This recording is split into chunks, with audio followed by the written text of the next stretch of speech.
Capítulo 7. Primeros años en el Carmelo, de 1888 a 1890. Confesión al Padre Pichón. Teresa y sus superiores. La Santa Faz. Toma de hábito. Enfermedad de papá. Pequeñas virtudes. El día elegido para mi entrada fue el lunes 9 de abril, en que el Carmelo celebra la fiesta de la Anunciación, trasladada ese año a causa de la Cuaresma.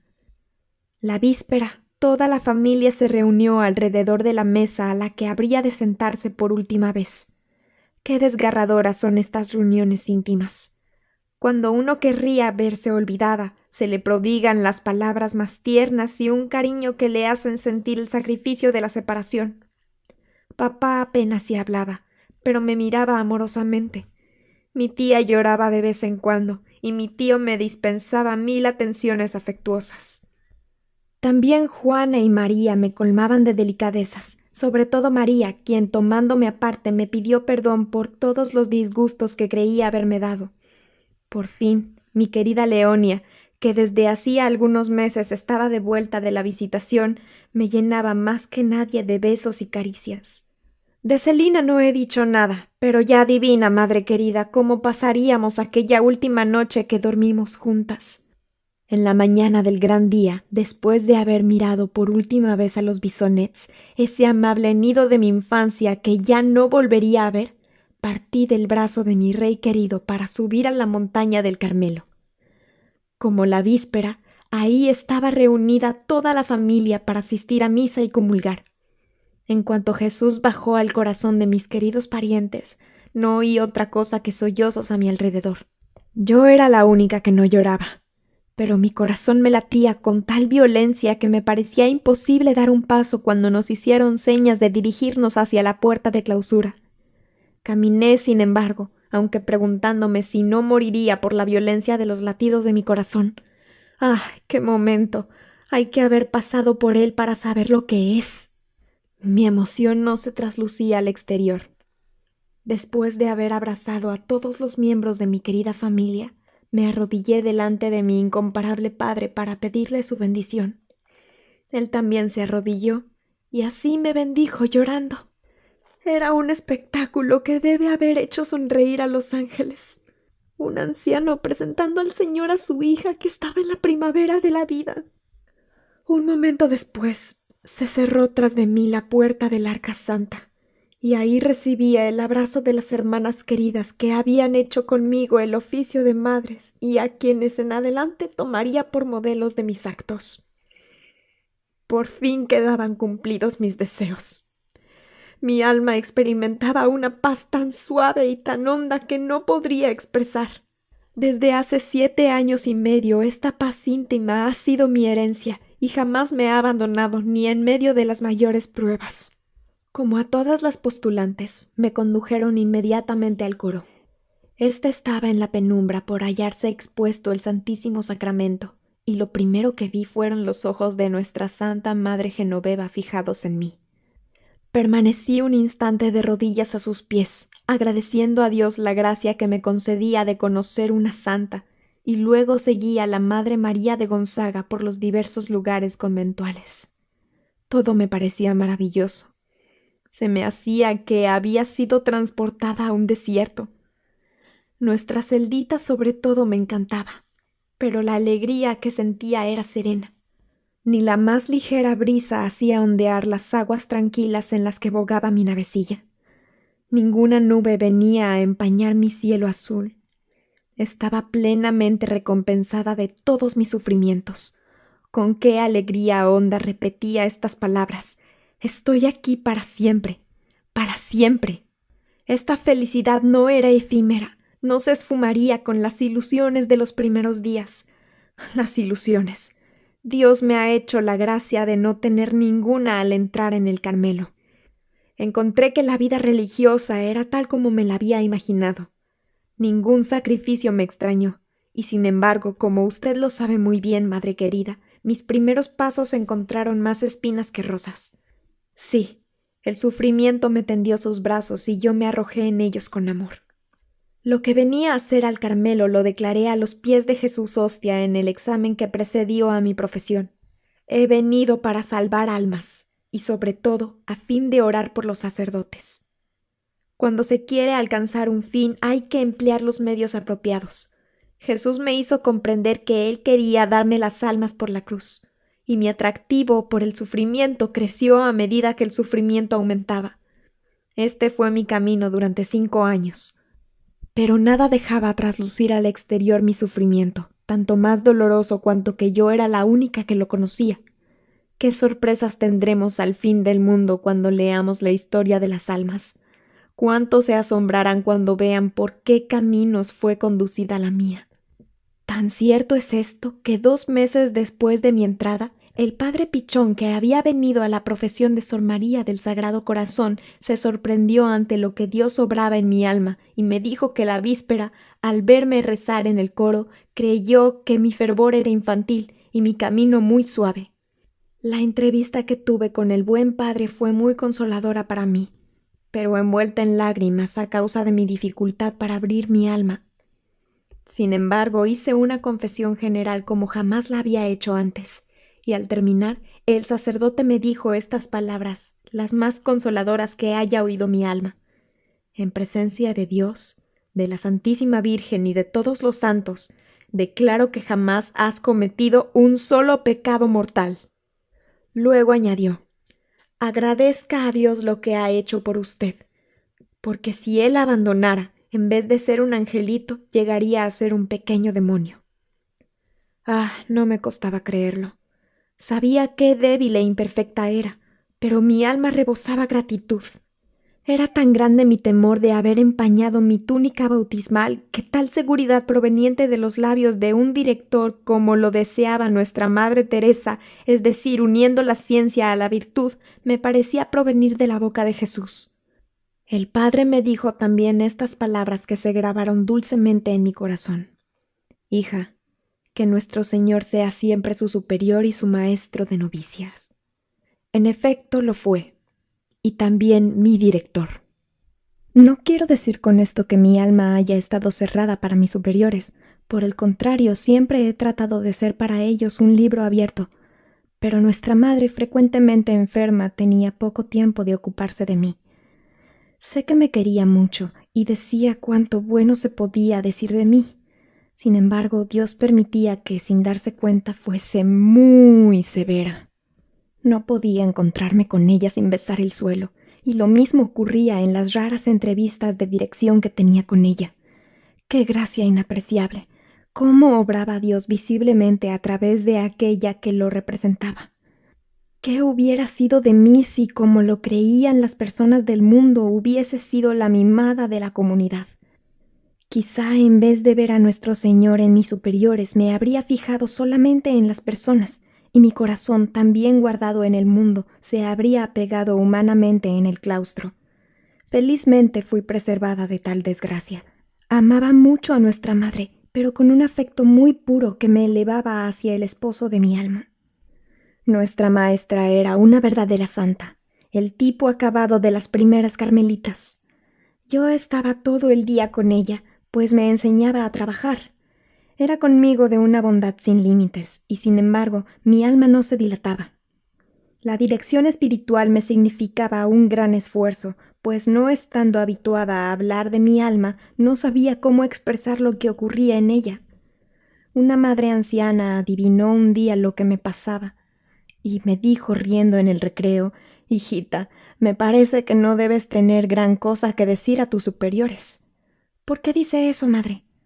Porque tu alma es extremadamente simple, pero cuando seas perfecta será todavía más simple. Cuanto más se acerca uno a Dios, tanto más se simplifica. Tenía razón la buena madre. Sin embargo, la dificultad que experimentaba para abrir mi alma, aunque provenía de mi sencillez, era una verdadera prueba. Ahora me doy cuenta de ello, pues sin haber dejado de ser simple, expreso lo que pienso con gran facilidad. He dicho que Jesús había sido mi director.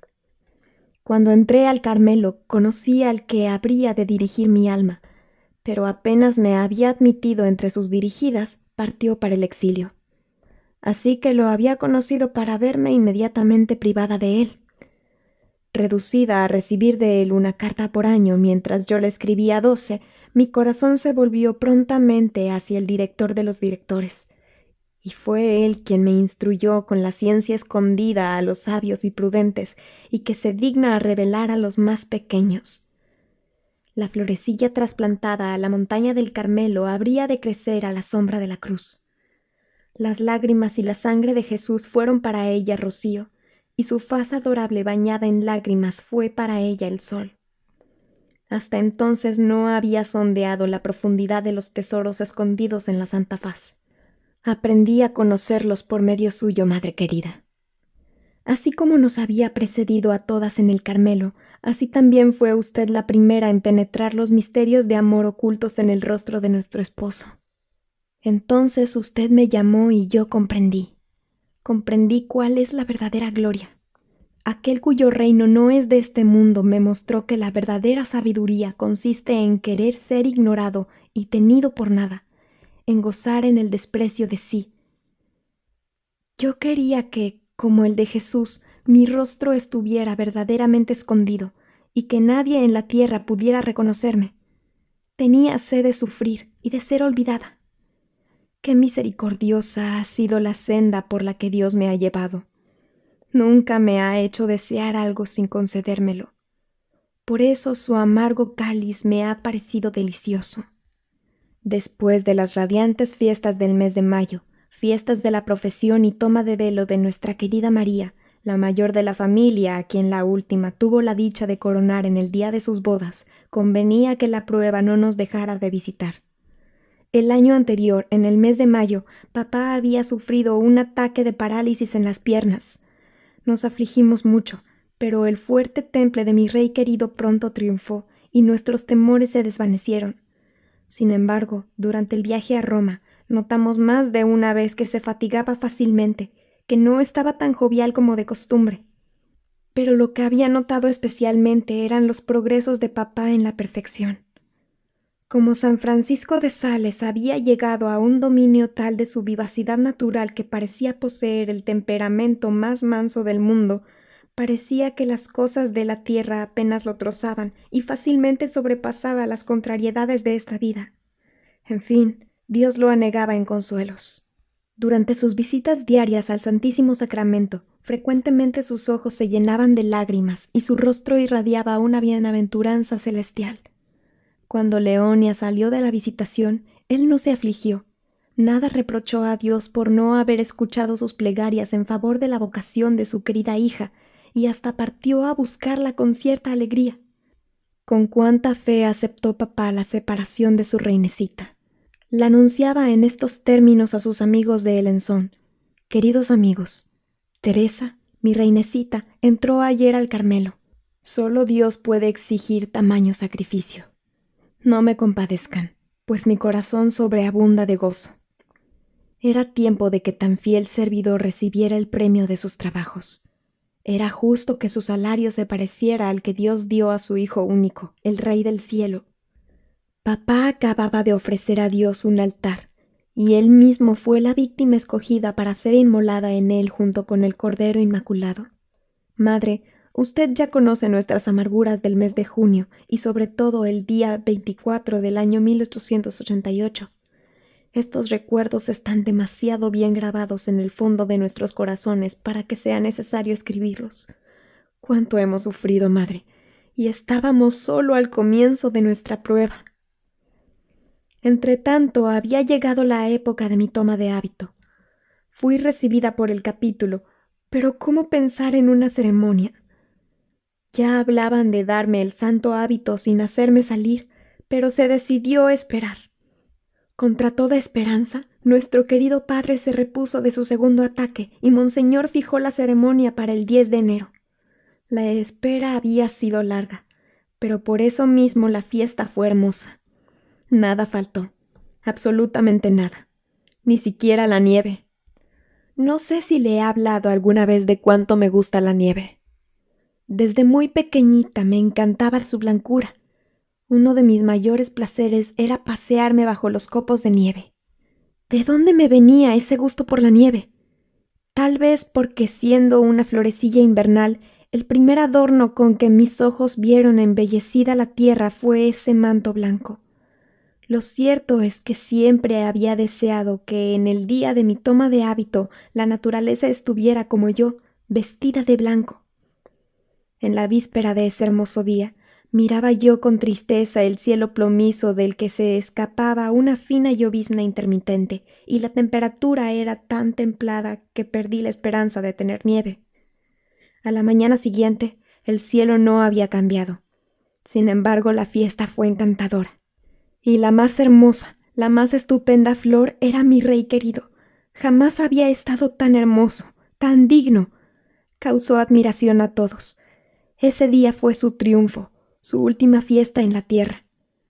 Había entregado todas sus hijas a Dios, pues Celina le había confiado ya su vocación, y él había llorado de alegría, y había ido junto con ella a agradecer a aquel que lo honraba tomándole todas sus hijas.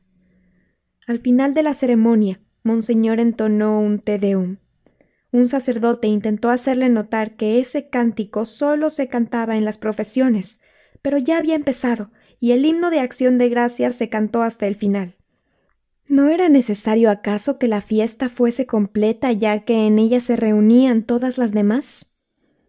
Después de haber abrazado por última vez a mi rey querido, volví a la clausura. Lo primero que vi en el claustro fue mi niño Jesús rosado, que me sonreía entre flores y luces, e inmediatamente después mis ojos vieron copos de nieve. El jardín del claustro estaba tan blanco como yo. ¡Qué delicadeza la de Jesús! Respondiendo a los deseos de su pequeña prometida, le regalaba nieve. ¿Qué hombre, por poderoso que fuera, podría hacer caer nieve del cielo para complacer a su amada? Tal vez las personas del mundo se preguntaron lo mismo. Lo cierto es que la nieve del día de mi toma de hábito les pareció un pequeño milagro y que toda la ciudad se asombró. Juzgaron que mi gusto por la nieve era bastante extraño. No importa. Eso hace resaltar más la incomprensible condolencia del esposo de las vírgenes, de aquel que ama las azucenas blancas como la nieve.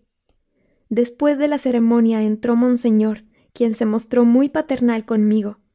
Estoy segura de que estaba orgulloso de ver que yo había alcanzado lo que deseaba. Decía a todos que yo era su hijita. Desde ese hermoso día, cada vez que volvió su excelencia, se mostró muy bueno conmigo.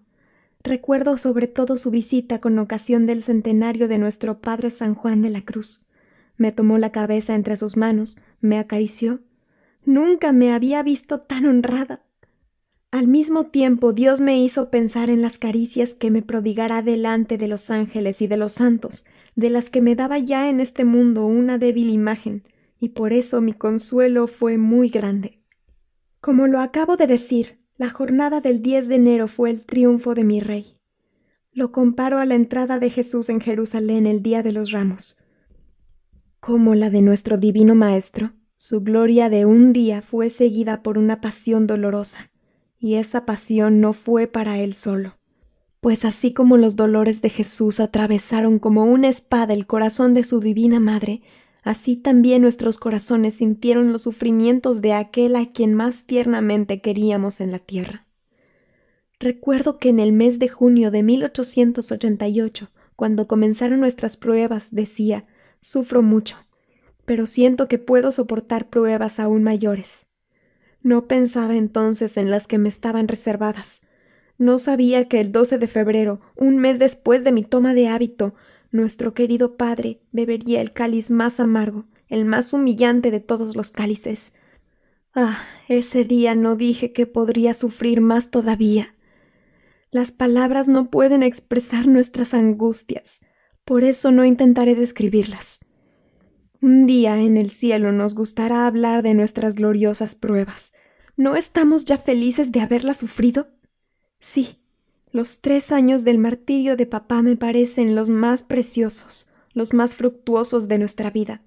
No los cambiaría por todos los éxtasis y revelaciones de los santos.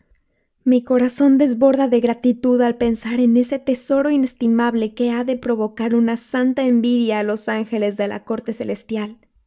Mi ansia de sufrimiento estaba colmada, pero mi atractivo por él no disminuía. Por eso mi alma pronto compartió los sufrimientos de mi corazón. La sequedad era mi plan cotidiano, y sin embargo, privada de todo consuelo, era la más feliz de las criaturas, puesto que todos mis deseos estaban satisfechos. Madre querida, nuestra prueba nos fue muy dulce, ya que de nuestros corazones brotaron solo suspiros de amor y de agradecimiento. Ya no caminábamos por los senderos de la perfección, volábamos las 5. Las 2 pobrecitas exiliadas de Caín, aunque estaban en el mundo, ya no eran del mundo.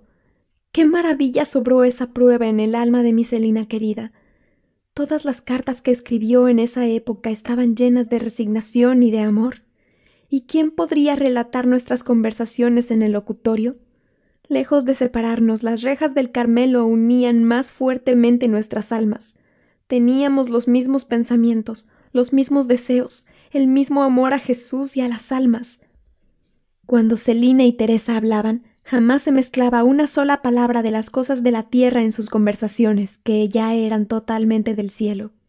Como en otros tiempos en el mirador, soñaban con las cosas de la eternidad para poder gozar pronto de la felicidad sin fin. Escogían acá abajo como única herencia el sufrimiento y el desprecio.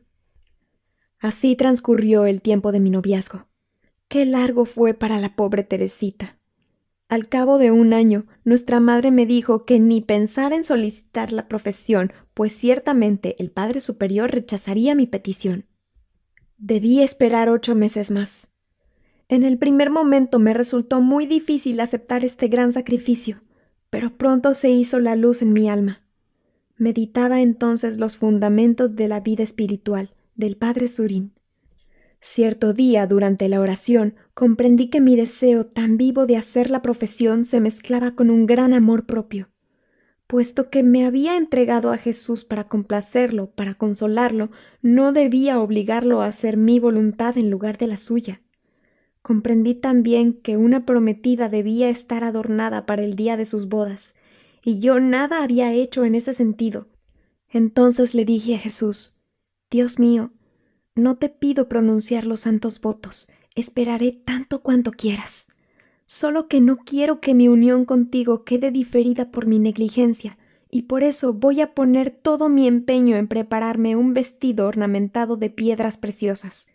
Y cuando lo halle suficientemente rico, estoy segura, amado mío, que todas las criaturas no te impedirán bajar hasta mí para unirte conmigo para siempre. Desde mi toma de hábito había recibido abundantes luces sobre la perfección religiosa, principalmente acerca del voto de pobreza. Durante mi postulantado me halagaba tener a mi uso objetos lindos y tener a mano todo lo necesario. Mi director soportaba esto pacientemente porque no le gustaba enseñar todo a las almas al mismo tiempo. Ordinariamente da su luz poco a poco. Al comienzo de mi vida espiritual, hacia los 13 o 14 años, me preguntaba qué más podría adquirir en lo sucesivo, pues creía que me era imposible comprender mejor la perfección. Pronto reconocí que cuanto más se adelanta en este camino, tanto más lejos del término se cree uno. Y por eso ahora me resigno a verme siempre imperfecta, y en eso encuentro mi alegría. Vuelvo a las lecciones que me dio mi director. Una noche, después de completas, busqué en vano nuestra lamparita en los estantes donde se las guardaba.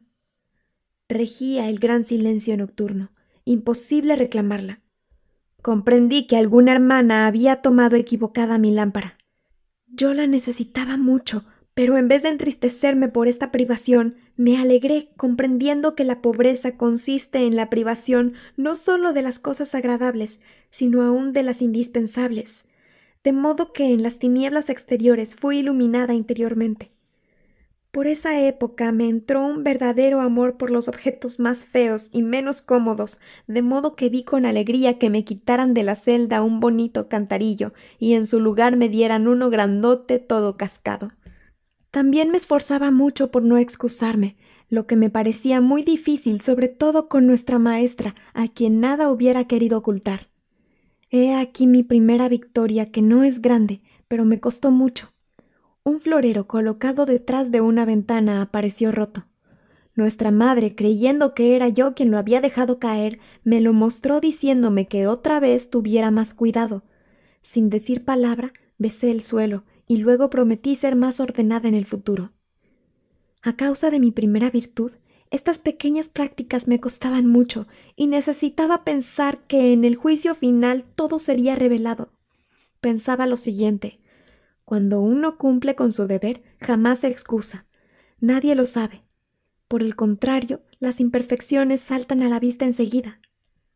Me aplicaba sobre todo a practicar las virtudes pequeñas, ya que no tenía facilidad para practicar las grandes. Por ejemplo, me gustaba doblar las capas que quedaban olvidadas y prestar a las hermanas todos los pequeños servicios que podía. Me fue dado también un gran amor por la mortificación, y este amor fue tanto más grande cuanto no se me permitía hacer nada para satisfacerlo. La única pequeña mortificación que acostumbraba a hacer en el mundo y que consistía en no apoyar la espalda cuando estaba sentada, me fue prohibida a causa de mi propensión a encorvarme. Ay, mi ardor no habría durado mucho sin duda si se me hubiera permitido hacer muchas penitencias. Las que me eran concedidas sin que yo las pidiera consistían en mortificar mi amor propio, lo que me era mucho más provechoso que las penitencias corporales. El refectorio, que fue mi empleo inmediatamente después de la toma de hábito, me ofreció más de una ocasión de poner mi amor propio en su lugar, o sea, por el suelo. Es verdad que era para mí un gran consuelo compartir esta ocupación con usted, madre querida, y poder contemplar de cerca sus virtudes. Pero esta misma cercanía era motivo de sufrimiento, pues no me sentía libre, como antes, de contarle todo. Había que observar la regla. No le podía abrir mi alma. En fin, estaba en el Carmelo y no en los Bisonets en la casa paterna. Entretanto, la Santísima Virgen me ayudaba a preparar el vestido para mi alma, y en cuanto estuvo preparado, los obstáculos desaparecieron solos. Monseñor me envió el permiso que yo había solicitado. La comunidad tuvo a bien recibirme y mi profesión fue fijada para el 8 de septiembre. Todo cuanto acabo de escribir en pocas palabras exigiría muchas páginas de detalles, pero esas páginas jamás se leerán en la tierra. Muy pronto, mi querida madre, le hablaré de todas estas cosas en nuestra casa paterna, en el hermoso cielo por el que suspiran nuestros corazones. Mi vestido de bodas estaba listo, realzado por las joyas antiguas que me había dado mi prometido, pero esto no bastaba a su liberalidad. Quería regalarme un nuevo diamante con innumerables luces. La prueba de papá era, con todas sus dolorosas circunstancias, las joyas antiguas, y el nuevo fue una prueba en apariencia muy pequeña, pero que me hizo sufrir mucho. Desde hacía algún tiempo nuestro pobrecito papá se encontraba un poco mejor y lo hacían salir en coche y hasta se hablaba de hacerlo viajar en ferrocarril para que viniera a vernos. Naturalmente Celina pensó enseguida que la fecha elegida debía ser la de mi toma de velo. Para que no se fatigue, decía ella, no lo haré asistir a toda la ceremonia, sino que solo al final iré a buscarlo y lo conduciré lentamente hasta la reja, a fin de que Teresa reciba su bendición. ¿Cómo reconozco en esto el corazón de mi Celina querida? Cuánta verdad hay en aquello de que el amor jamás se encuentra pretexto de imposibilidad porque cree que todo lo puede y le conviene. La prudencia humana, por el contrario, tiembla a cada paso y, por decirlo así, no se atreve a apoyar el pie. Dios, que quería someterme a prueba, se sirvió de ella como de un instrumento dócil, y el día de mi boda estuve realmente huérfana, sin padre en la tierra, pero pudiendo mirar al cielo con confianza y decir con toda verdad: Padre nuestro que estás en los cielos.